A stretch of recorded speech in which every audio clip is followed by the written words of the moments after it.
हाय सर्व ताईंना नमस्कार. Welcome back to my channel Shubhada's lifestyle. सर्वांचे माझ्या चॅनलमध्ये मनापासून स्वागत. चला तर मंडळी, आज मी तुम्हाला माझ्या चॅनलमध्ये एक सोपी अशी रेसिपी दाखवणार आहे. मेथीचे थेपले, मेथीची दशमीसुद्धा म्हणू शकता तुम्ही त्याला. ही रेसिपी बनवताना मी एक ट्रिक वापरली आहे, तर ती तुम्हाला पुढे सांगतेच. चला तर मग रेसिपीला स्टार्ट करूया. तर यासाठी ना मी मेथीचे थेपले करण्यासाठी थोडी मेथी अशी चिरून घेतलेली आहे आणि ती कच्ची न घेता आहे ना एका कढईमध्ये थोडी हलकी अशी शिजवून घेतलेली आहे वाफवल्यामुळे काय होतं, त्यातला थोडा कच्चेपणा निघून जातो. जर का मेथी तशीच घेतली ना धुवून, तर ते पानं आहे ना खाताना लागतात. म्हणून मी ती कढईमध्ये थोडी वाफवून घेतली. त्यानंतर मी त्यामध्ये ना हिरवी मिरची, लसूण, जिरे याची बारीक पेस्ट अशी करून त्यामध्ये घालणार आहे. आणि हवं तसं पीठ घ्यायचं गव्हाचं आणि हे सर्व मिश्रण मीठ वगैरे टाकून पाणी थोडंच वापरायचं. यासाठी जसं लागेल तसं पाणी वापरायचं. पाणी एकदम आधी टाकायचं नाही, नाहीतर मिश्रण पातळ होऊ शकतं आणि थेपले लाटताच येणार नाही. आणि थोडंसं दहीसुद्धा टाकायचं यामध्ये. दह्याने थेपल्यांची टेस्ट रुचकर होते आणि मऊसुद्धा राहतात, जास्त वेळ मऊ राहतात थेपले. तर इथे मी ना दही टाकलं, हळद टाकली आणि मीठही टाकून घेतलं आणि जेवढं लागेल ना तेवढंच पाणी त्यात ॲड करते. इथे मी मळताना आधी पाणी टाकलंच नाही. त्या पिठामध्ये आणि मेथीच्या पानांमध्ये आधी सर्व पीठ आणि पानं एकत्र मिक्स करून घेतले आणि वाटेल तसं हळूहळू थोडं थोडं पाणी टाकत गेली. आणि जसा गोळा तयार होत गेला मग पाणी टाकलंच नाही. तर बघू शकता तुम्ही, मी मस्त असं पीठ मळून घेतलं. सर्व मिश्रण एकत्र लागेल, सगळीकडे लागेल असं पीठ मळून घ्यायचं, म्हणजे थेपल्यांची टेस्ट एकसारखी येईल. मीठ वगैरे सगळीकडे लागलं गेलं पाहिजे, त्यामुळे चांगलं पीठ भिजवून घ्यायचं, एकजीव करून घ्यायचं पीठ असं.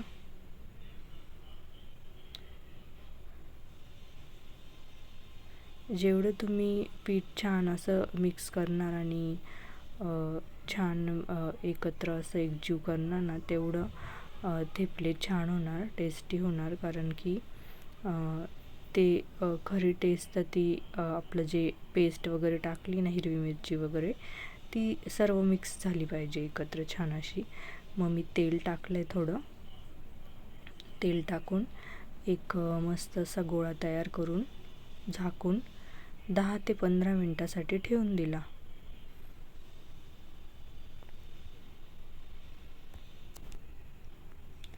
10 ते 15 मिनटानंतर मी बघितलं पीठ कसं तयार झालं आहे, तर एकदम छान असं मऊ झालं होतं. मग त्यानंतर आहे ना मला हव्या तशा साईजमध्ये लाट्या करून घेतल्या. इथे ना मी सर्व लाट्या तयार करून घेतल्या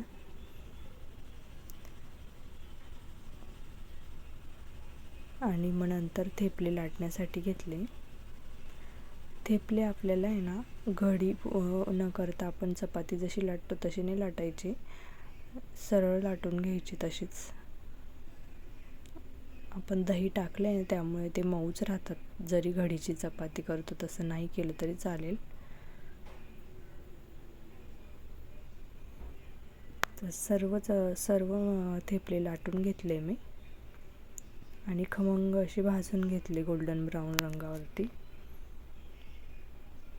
खूप सुंदर टेस्टी असे थेपले झालेले होते माझे. तुम्हीही नक्की ही रेसिपी ट्राय करा. प्रवासातही नेऊ शकता आणि नाश्त्यालाही तुम्ही ही रेसिपी ट्राय करू शकता. छान होतात, करून बघा. जेव्हा नेहमी मेथीची भाजी खाण्याचा कंटाळा येतो तेव्हा मुलांनाही आवडतं असं काही वेगळं केलं तर.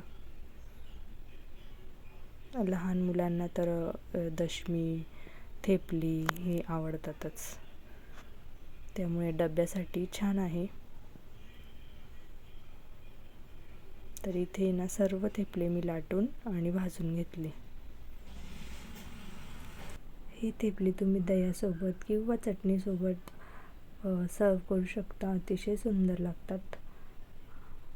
चला तर मंडळी, भेटूया नेक्स्ट व्हिडिओमध्ये. बाय. Thanks for watching.